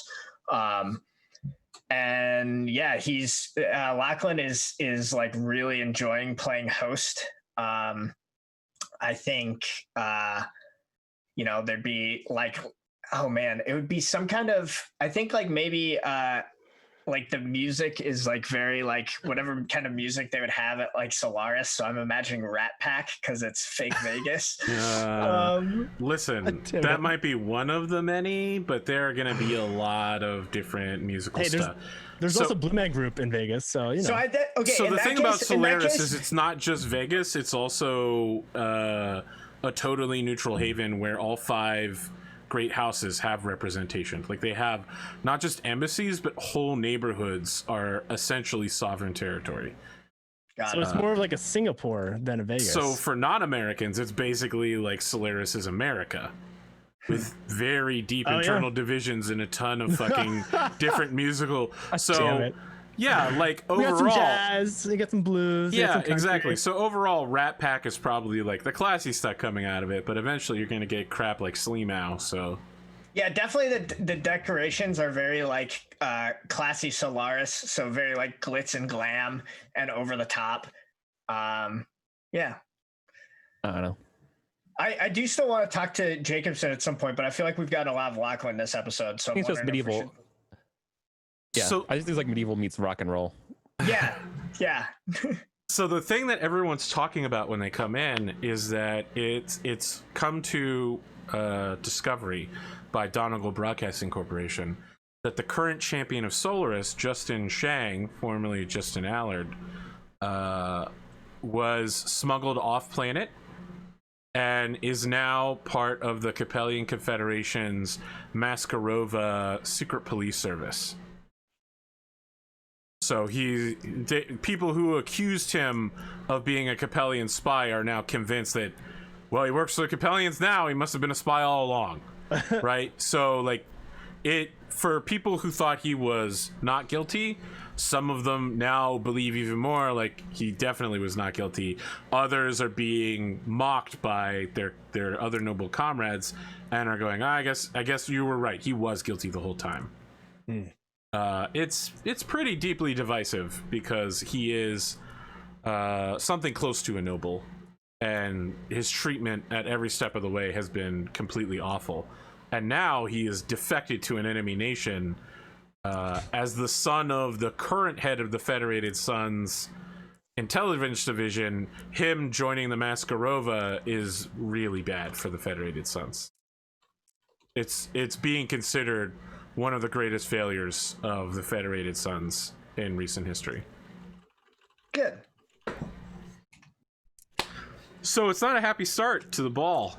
And some people are a little weird. There's no way we're getting to the Senate this session. That's we might not even get. We might not get to it next session. Oh my god. Sam said he wanted to talk to every other noble at this ball. There's no way he's going to be able to do that. I wanted to talk to them all in one group. Okay, well, that's quite different, but all right. Yes. I Do I want to believe buy a everyone Yenlo is... Wang? I'm looking up if I want to buy a Yenlo Wang. Sorry, go ahead. What? Listen, Yenlo Wang is very popular right now. Right, it just won. It just won the Solaris Championship. Yep. This is Justin Yang's customized Centurion mech. It's a Centurion that replaced its arm-mounted AC-10 with an AC-20. And removes the LRMs and gives it a hatchet in the other arm too. I do kind of like that. So it's a short-range ultra brawler. I kind of want one. Yeah. I will say this, Kuro, at the start of the ball, you are pulled aside by a young man. We've already met him, but you have not met him yet. And his name is Baronet Cal Alistair Baldwin VI. Oh. And so he is wearing fairly nice suit, given that he's 14 years old. He kind of looks like he's trying to pretend to be an adult. And he says, Baron Urusapaku, I assume you know who I am? As I will one day be your count. Baronet Cal Alistair Baldwin VI. What? Do you know who my father is? So that's why I was like looking at you, AP, because I think Kuro. I'm gonna give it to you to make the decision here. Yeah. Of course. It is a pleasure to finally meet you. What I is understand it that I can do for you have several mech problems. Your mechs are always breaking down or exploding. You're a light mech pilot. Indeed. My father has... Well, how should I say this? He's gained access to some highly confidential information. I feel like Kuro like kind of surreptitiously just presses a button to activate his like listening device. It's just like out of habit from being intelligent for so long. Please tell me more.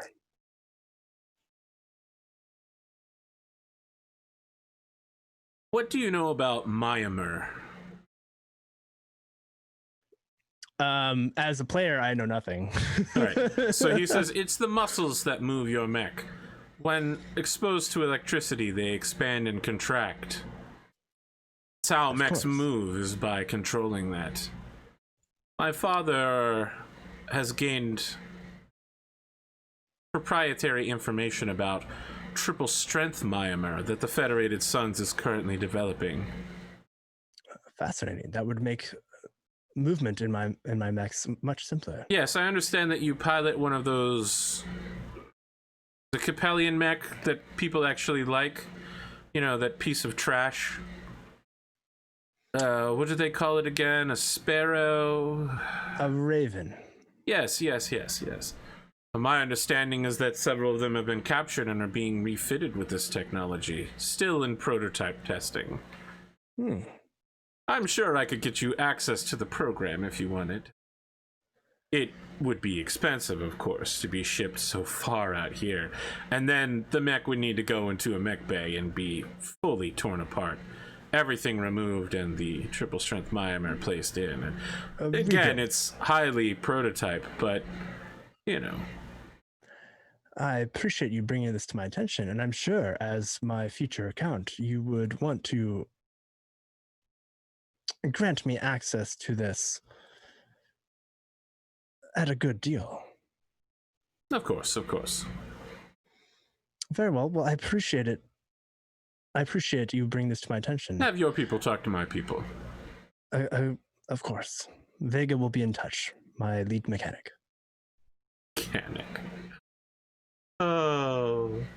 You tech, backwoods I guess. people are so quaint. Mechanic. You should get a real secretary if you want to be a real noble.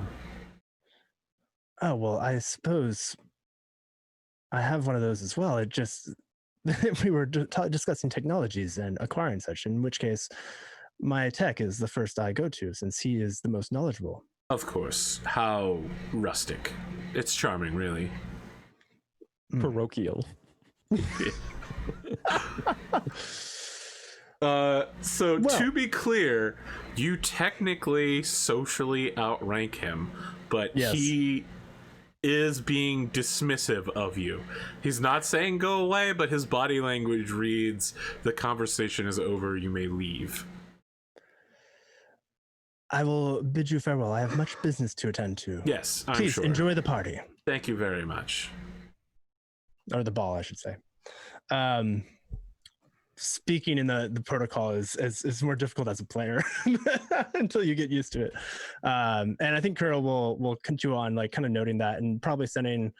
Is there a way to send messages? No, we disclose that with technology. For some reason, there is no message. But no one invented. You have instant beeper messaging. level technology. Okay. God. You have everything that was existent in the 80s, except the internet is a dream. Yeah. Okay. Well, like Battlestar Galactica, you don't network computers together unless you're crazy. Yeah. I suppose who else like in my group would be at the ball? It would be probably my cousins. My tech wouldn't be here. No. Okay. So I'll probably just wait and hold on to that. Not unless you wanted to ask him to escort you. No, not in this case. Your wife is here. Okay. My question is, did you come together or separately? I would have proposed this going together, simply for various reasons, but one being... Yeah, she'll arrive together with you. Okay. I think before we enter, or rather on the way here, I would ask her to understand kind of her intentions with the ball, because I know she always has some sort of goal in mind, being very politically driven in that regard. So yeah, she's pretty frank with you in the card. She just says, I feel like I've accomplished everything that I can get to prepare for the coming war. My intentions tonight are to figure out what Sebastian Bassett's plans are and stop them. I believe that may be wise. Then why are you still politically aligned with him? Why do you talk about giving up violence when you still have multiple Battlemechs? You need to make a decision, Kuro. You can't be on every side. It is a difficult bridge. I understand. I am determining that side, and that is one thing that I'm going to be working towards. You need to determine it faster before someone picks it for you. I'm trying to be patient with you. And I appreciate that patience. I will do my best. I'm trying to support you tonight. I know that you're anti-Bassett. Indeed. And I think, like, in this conversation, and just for brevity, Kuro will kind of lay out some of what he had uncovered around Bassett, that he has deep connections with criminal organizations, and there's concern that I have concerns around that. But then also, you know, she immediately points out that your best friend also has deep ties to criminal organizations. Yeah. Yep. Yeah. And now my family does, because he's married into my family. Listen. She probably makes all of those points to point out your hypocrisy. Yeah. All right. Ultimately, it is what we do with that connection. But I am no friend of Bassett, if it were. It is simply a political alignment that I am forced into at this time. And I'm looking into ways of distancing myself, as it were. All right. She just looks away from you out the window of the car. Yeah. We cut back to the party. So our little flashback ends. Bassett arrives. He's wearing his baronial mantle and cape, as opposed to his normal gangster kitsch, I guess I should say. His classic 1990s Miami rap star. Yes. Yeah. Oh my god. Instead, he has up changed to a bit more formal. But he is joined by 7 knights who are all current or former criminal members. So like all of the people that normally are his hanger-ons have all been promoted to knights. Got it. No, this dude is. This dude's fucking Vanilla Nick Ice. Carter. Nick Carter from the Backstreet Boys. Wow. That is who Bassett is in my head the whole time. Close. I'll buy it. Okay. A shady Nick Carter. We're getting Ratosaurus He has a to goatee make the fan art now. He's like the evil mirrored version of Nick Carter with the goatee. He's mirror universe of Nick Carter. Oh god. Yeah, I guess oof. What's everyone wearing? Everyone who? Like specifically like us. Like what are we wearing? That's a great question. Yeah. So I think Kuro is wearing like all the traditional garb of his family, where things that like of his aunt's generation. So like the fashion is essentially an elevated version of that to something that's a little bit more modern, but yeah, what would that look like?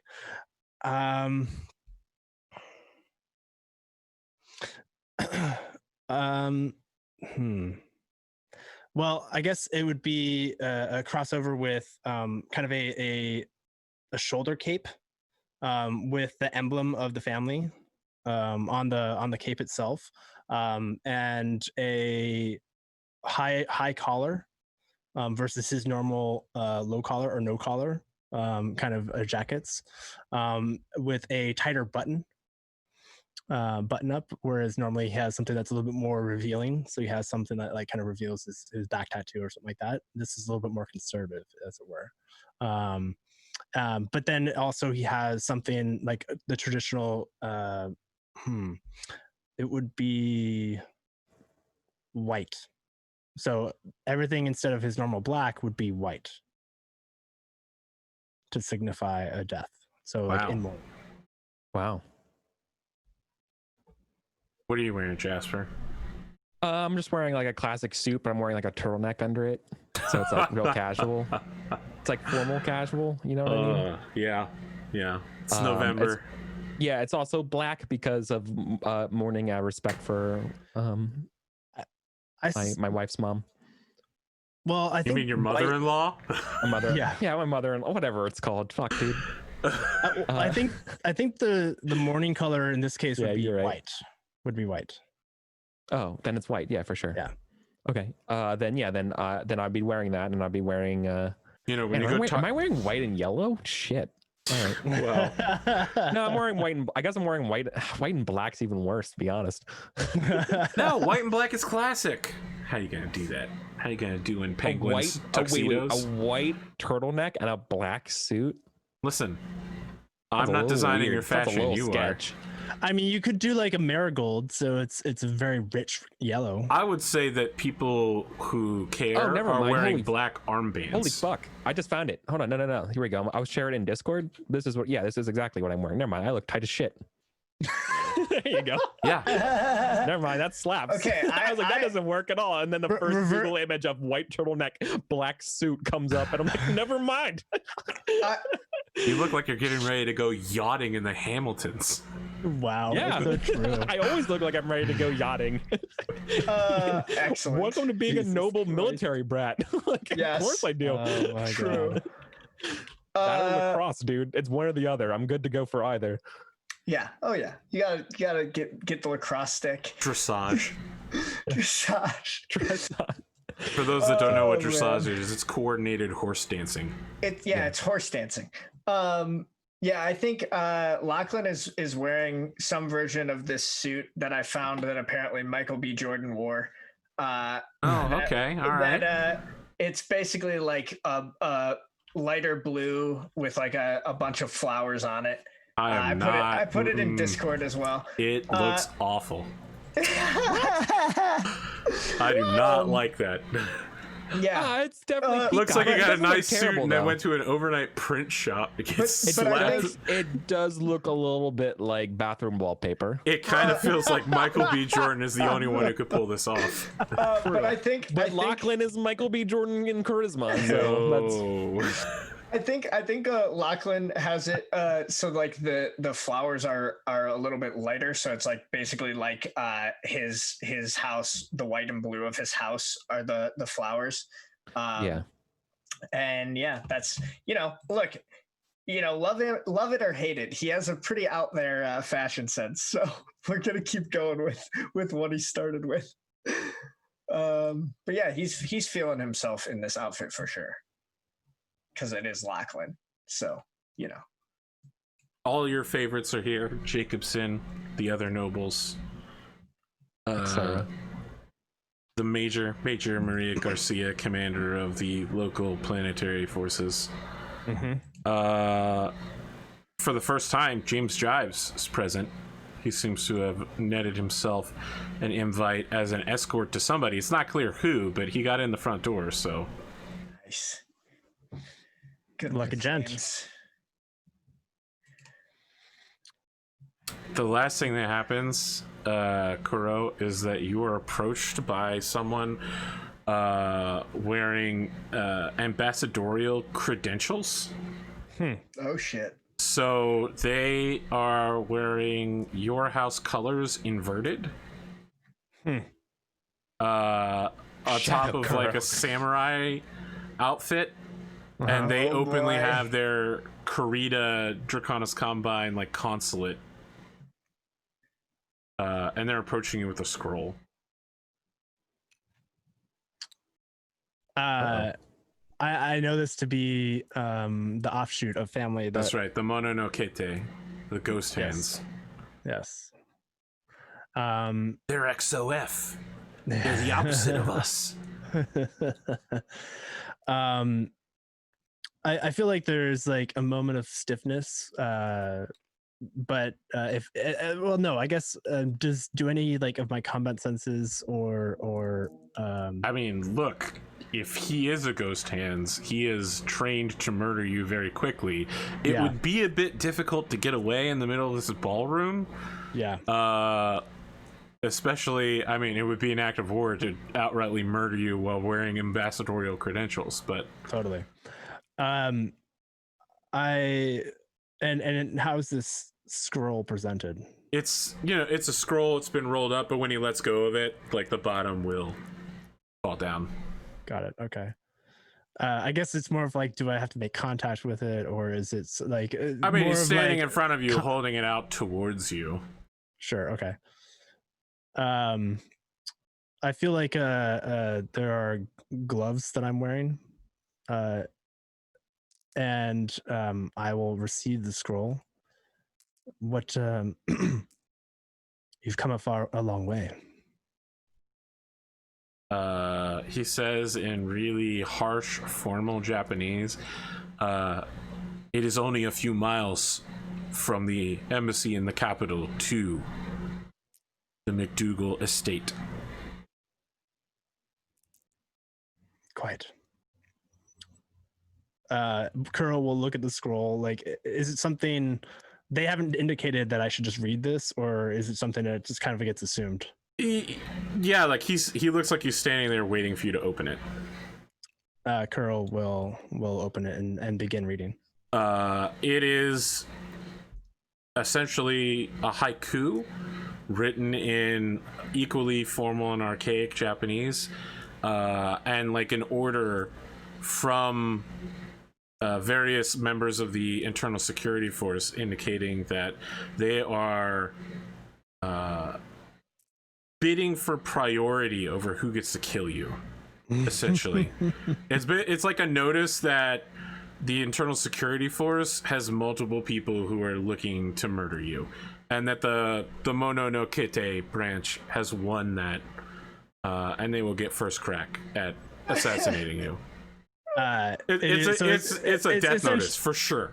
Yeah, it's like you have been selected. Yeah, you've been summoned to a challenge. Oh no, there's no challenge. This is just outrightly telling you that like one morning you're not going to wake up. You're going to be dead. Probably the haiku says something like, "You will wake up. You will be dead. No one will weep tears." Wow. It's more like one morning. The morning will rise, but you will not. No. The morning will rise. Your flower will wither, and the rivers will not flow. Something like that. Very flowery language. Anyway, because especially if you go archaic, it's going to be very, very much that.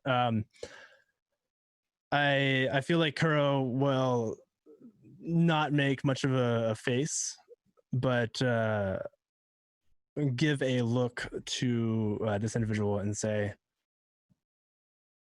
"I wish you luck." So he says, "The smiling one sends his regards." And then he gives you a not deep, very quick, completely disrespectful bow before leaving. And I think Kuro quickly glances around to make sure that he has visibility on Tamari. Yep. And any other family member. Tamari's not here. She went home. Yep. Okay. She's still in college. Yeah.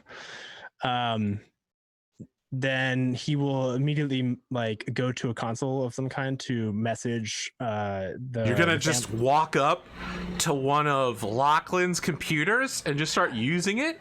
It's so rude. Oh my god. I hope you have a lock screen.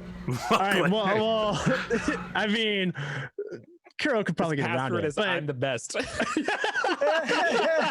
It's like me 2020. It's just Lachlan is great. Lachlan 2020 is what it is. Yeah. Or whatever year this is. No, it's just forever faithful. Right. Oh yeah. But no, I guess it. Good point. Yeah, I think protocol would be that, Kuro would go and request access to any kind of messaging console. So he would approach Lachlan. Okay. I feel like that's a good place to end. Yeah. Figure out what you want to write down in that message. I will. I don't know, guys. I apologize. I feel like we didn't get enough done this session. I really wanted to get to the ball, and we just got to people arrive and do stuff. No, it's okay. It's more on us than anything. One thing I was thinking about it. Like, one thing we could have done would have just been like, hey, you guys, better idea than going to the fucking tea house. Let's just do this as part of the ball. No, but I like the tea house. I want to make sure the tea house gets used. Yeah, that's fair. I mean, that's kind of why you should probably know what your plan to go to the ball is before you go to the ball as well. Yes. That was the thing is like that scene took up a lot of time, but I really did enjoy that scene, and I thought I think it's important. Did need it, so yeah. I mean, it's like everyone's getting death threats now, so we're just waiting for Jasper to get his. Jasper's had several. He had a song written called "Jasper Hiroka is a Little Bitch." Yeah, what the fuck? Radasaurus is like, Arthur, you can't just make up funny songs like that. I was like, look, it's not just a funny song. It's going to be part of a larger thing later. Can I? Yeah. How much XP? 3 experience points. God, that's just enough. What are you gonna do with it? All that I think junk. I want to spend next session buying off my bad reputation. Wow. You're gonna have to tell me in character how you do that. Experience can't just make it happen. You gotta give me. Yeah, I know. Well, that's why I was going to use the ball to do it. But I feel like I've been exonerated. I feel like I've been doing a lot of work. Sure, that's your reputation. Your family's reputation as murderous, cutthroat traitors is a different level. Okay. What do I have to do? Sorry. Is it? I don't know. Little I Drax? just look. Is Little Drax dead? Is Little Drax dead? No. Little Drac got shot in the leg. He didn't die. And Right. he's on Solaris now, and you can't kill him because he's Billy's father. So That's fair. I think. Look, I'm either gonna lose my enemy stuff, or I need to buy a new SPA because all my SPAs are for my huntsman, or for my hatchetman. You can just go get an definitely- axeman then. You could definitely get rid of the bad rep. I mean, like, I don't know. It seems like as long as like we have a good scene about it, that like it would make sense. I don't know. Oh, could I? Ooh, that's interesting. Just I didn't know think that about it. Yen Lo Wang is extremely expensive mech. all of the iterations of Yen Lo Wang have been incredibly expensive. Do I get any extra XP for now having heirs? No. Yeah, I don't know. Tamari and I have to have a baby talk. Do I now have more XP because I have death threats and the potential of not becoming? I know. I'm just saying silly things. Listen, God, dude. the thing that you need to be worried about is giving up on violence and being like, well, I guess I don't pilot mechs or go to war anymore. I know. Because that doesn't sound like something you're actually going to agree to. I mean, it's a hard. I think your wife was like, you should become a pacifist. And you're like, Yeah, I know. I think I might. And then the next thing you're like, how do I get a bigger mech? that already happened before we even had this discussion. I feel like I'm out of mech space. I feel like a proper mech hangar can hold about 200 tons of mech. You know? No, proper mech hangar can hold 4 mechs because the standard is to have a lance, right? So you could have 400 tons. 4 Oh, mechs. so it is 400? Yeah. Okay. Never mind. Okay, I got half of it full. But I mean, you know, you can just park a mech next to a house. Let it get rained on? What Next the to your fuck's wrong with you? But get rain. It's a mech. It's gonna get hit with Yeah. machine gun bullets and lasers. Yeah. Your paint It's job's still gonna be rust. chipped. It can Wow, still like- rust. Oh Yo, it's my gotta be- god! it's I gotta don't think look it can good, rust. though. It's not metal. Look, Look when at when you have to go out on a battlefield, that thing's got to look its best every time. So AP, I do want to ask you, like, Art of the Warrior. and maybe we can do this offline. I don't know, but do you have any ideas of what that would look like if Kuro decided to step down? I think that your primary character would absolutely have to switch to somebody else who does pilot mechs. Otherwise, it'd be really tough for you to be part of the Oath of Endosteel gang. No. It turns out titanium doesn't rust, so mech armor will also not rust because it's alloyed super titanium crystalline elemental hardness. Okay, AP. You can leave your Okay. mech outside. Listen, people Yeah, you can routine. leave it. You can get a It little doesn't mean you want gantry to. cherry picker that'll take you up to the cockpit, and that's all you Look, need. AP, I can leave my car outside, but I'd rather put it in the garage. I agree. I'm just saying Jesus Christ! you don't Also, need your to store car's all not your made mechs in the mech titanium. hangar. Yeah, you. Okay. I All mean, right. unless you have a car that I'm not aware of. Look, you could store mechs underwater or in space. I want to Space. space. The final frontier. Yes. Oh my goodness! All right. All right. Any final notes? I got nothing. I mean, this was a very intense episode for Kuro, I think, as well.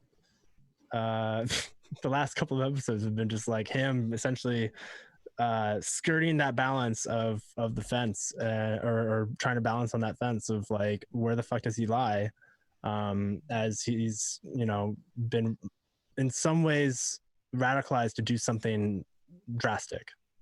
I think you need to concentrate on Bassett. You either go in or you go out on this guy, and that answer probably informs the rest of your decisions. Because if you don't go after Bassett, pacifism seems like maybe it could be in your future. But if you go after him, you're probably gonna have to kill him. There's no two ways about it. That is the crux of why Lachlan wants to wait to like go after Bassett, because he has a feeling that it's not so simple as, you know, just a little political tiff. I mean, Bassett now has 8 Battlemechs under his command or more. True. I mean, he's already the largest threat. Pick it up. He's starting to become a larger threat than the local military. Yeah. So that's not even including his waves of goon soldiers who probably are not that skilled at open combat, but yeah. I need to start training. I need to start training Arkady. I need to start training Arkady to pilot a crab or something. No, this was your brother's Battlemech. I couldn't. No. I am 60 years old. You did not learn how to pilot a Battlemech at 60. No. It's true, but maybe his kid or somebody. I need to train enough. I want to have a lance under me. Okay. Yeah. And we play Mech Commander, and we don't play. Well, there is one other Mechwarrior in my house, according to my sheet. So yeah, I have one more too. We haven't really touched on it, but you guys do have multiple mechs, all of you, and multiple Mechwarriors. Some of your wives are either Mechwarriors or have bodyguards. So I think next year we're probably going to have our first tutorial unit battle where each of you will control your own unit on the battlefield. And just so you know, the odds of somebody dying go up a whole lot when you have enough people. Yeah, that makes sense. Okay. All right. Then that's it for this episode. We'll be back next time with episode 10 or part 10 of this, where we finally get to the Senate. As you know, we just love being in the Senate so much. It's Phantom Menace all over again.